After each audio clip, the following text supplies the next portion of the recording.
Hello साथीहरु, आज चाहिँ म यो साग पकाउन लागेको।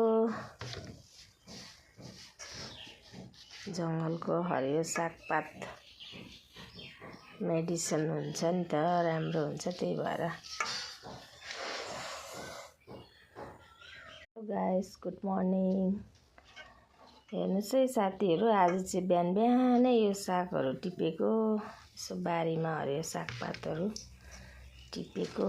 यता काटी पनि सके हो। कहिलेकाहीँ यस्तो खानु पनि पर्छ साथीहरु। यो चाहिँ एकदम राम्रो मेडिसिन हुन्छ। यो साग छ, यो अमिलो पत्ता, यो बेलचण्डाको पत्ता, अनि यो अर्कै यसको सागको त नामै बिर्से मैले त के पो थियो।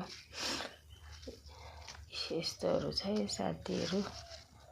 हामी त यस्तोहरु सबै खान्छौँ। तपाईहरु खानुहुन्छ कि हुँदैन? कम्ती मिठो हुँदैन है।